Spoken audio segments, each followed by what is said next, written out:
Hello അസ്സാം വലൈക്കും. പുതിയ വീഡിയോയിലേക്ക് എല്ലാവർക്കും സ്വാഗതം. ഇന്നത്തെ എൻ്റെ റെസിപ്പി റെസ്റ്റോറൻറ്റിൽ കിട്ടുന്ന അതേ ടേസ്റ്റിലുള്ള ഒരു ഗ്രിൽ ചിക്കൻ റെസിപ്പിയാണ്. അപ്പോൾ ഒട്ടും താമസിക്കുന്നില്ല, ഇതെങ്ങനെ ഉണ്ടാക്കുന്നേ നോക്കാം. ഞാനിവിടെ 4 ചിക്കൻ എടുത്തിട്ടുണ്ട്. ഒരു ചിക്കൻ 8 പീസായിട്ട് കട്ട് ചെയ്തെടുത്തിട്ടുണ്ട്. നന്നായിട്ട് കഴുകി വെള്ളമൊക്കെ ആറിയതിന് ശേഷം ഇതൊന്ന് ചെറുതായിട്ടൊന്ന് അടിച്ചൊന്ന് പരത്തി കൊടുക്കണം. അതിനുശേഷം ഇതേപോലെ ഒന്ന് കട്ട് ചെയ്ത് കൊടുക്കണം.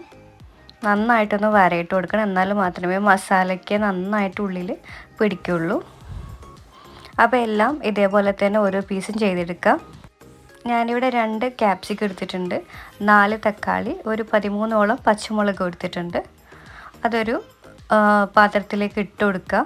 അപ്പോൾ ഒരു ചിക്കന് ഒരു തക്കാളി എന്നുള്ളതിൽ 4 ചിക്കനാണ് എടുത്തത്. അപ്പോൾ 4 തക്കാളി എടുത്തിട്ടുണ്ട്. അതേപോലെ തന്നെ 4 ഒരു മീഡിയം സൈസിൽ ഉള്ളി എടുത്തിട്ടുണ്ട്. പിന്നെ ഒരു 2 ബൾബോളം വെളുത്തുള്ളിയും ഒരു 10-20 ചെറിയ ഉള്ളി എടുത്തിട്ടുണ്ട്. ഇനി ഇതിലേക്ക് മല്ലിയില പുതിനയിലയും ചേർത്ത് കൊടുക്കുക.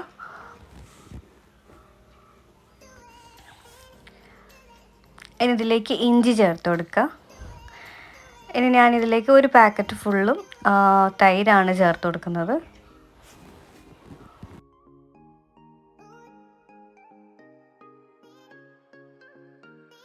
ഇനി നമുക്കിതിലേക്ക് പൊടികൾ ചേർത്ത് കൊടുക്കാം. ഞാനിവിടെ ഒരു 2 ടേബിൾ സ്പൂണോളം കുരുമുളക് പൊടി ചേർത്ത് കൊടുക്കുന്നുണ്ട്. പിന്നെ ഒരു 1/2 ടേബിൾ സ്പൂൺ മഞ്ഞൾപ്പൊടി ചേർത്ത് കൊടുക്കുന്നുണ്ട്. ഇനി ഇതിലേക്ക് ഒരു 2 ടേബിൾ സ്പൂൺ ചിക്കൻ മസാലയും കൂടി ആഡ് ചെയ്യാം. ഇനി ഞാനൊരു 4 ടേബിൾ സ്പൂൺ കാശ്മീരി ചില്ലി പൗഡറാണ് ചേർത്ത് കൊടുക്കുന്നത്. നമ്മൾ ഓൾറെഡി പച്ചമുളക് നല്ലോണം ചേർത്ത് കൊടുത്തുകൊണ്ട് മുളക് പൊടി ഞാൻ 4 ടേബിൾ സ്പൂൺ ചേർക്കുന്നുള്ളൂ. ഇതിലേക്ക് ആവശ്യത്തിന് ഉപ്പൂടെ ചേർത്ത് കൊടുക്കാം. ഇനി ഒരു 1/2 ടേബിൾ സ്പൂൺ ഗരം മസാലയും കൂടി ചേർത്ത് കൊടുക്കുന്നുണ്ട്. എല്ലാം കൂടി നന്നായിട്ട് ഇതൊന്ന് മിക്സ് ചെയ്തെടുത്തതിന് ശേഷം ഒരു മിക്സിയുടെ ജാറിലിട്ട് നന്നായിട്ട് ഇതൊന്ന് പേസ്റ്റ് പോലെ അരച്ചെടുക്കണം. അപ്പോൾ ഇതാണ് നമ്മുടെ ഗ്രിൽ ചിക്കൻ്റെ മസാല. അപ്പോൾ ഞാനിതാ 2-3 ബാച്ചായിട്ട് കേട്ടോ മിക്സിയിലിട്ട് അരച്ചെടുക്കുന്നത്.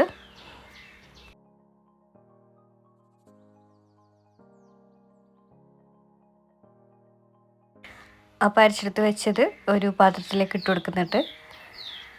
ഇനി ഇതേപോലെ തന്നെ ബാക്കിയുള്ളതും കൂടി അരച്ചെടുത്തിട്ടുണ്ട്. നന്നായിട്ട് ഇതൊന്ന് മിക്സ് ചെയ്ത് കൊടുക്കുക. ഈ സമയത്ത് ഉപ്പ് നോക്കിയിട്ട് ഉപ്പ് പോരാന്നുണ്ടെങ്കിൽ ഉപ്പ് കൂടെ ചേർത്ത് കൊടുക്കുക. ഇനി ഇത് നമുക്ക് ചിക്കനിലേക്ക് നന്നായിട്ടൊന്ന് പിടിപ്പിച്ച് കൊടുക്കുക.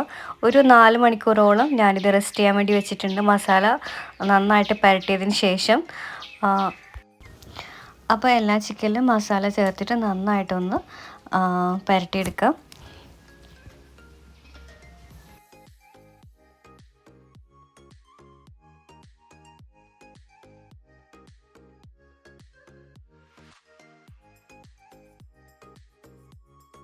ഇനി ഇതൊരു 4 മണിക്കൂറോളം ഒന്ന് റെസ്റ്റ് ചെയ്യാൻ വേണ്ടി വെക്കാം.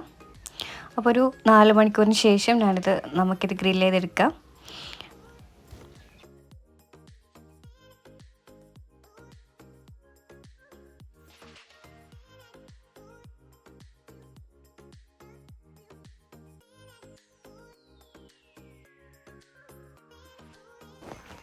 അപ്പോൾ നമുക്ക് കനലിലേക്ക് വെച്ച് കൊടുക്കാം.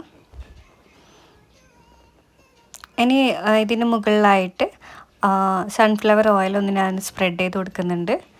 സൺഫ്ലവർ ഓയിലോ വെജിറ്റബിൾ ഓയിലോ ചേർത്ത് കൊടുക്കാം. 1 സൈഡ് കുക്കാക്കി കഴിഞ്ഞാൽ തിരിച്ചിട്ട് നന്നായിട്ടൊന്ന് കുക്ക് ചെയ്തെടുക്കാം.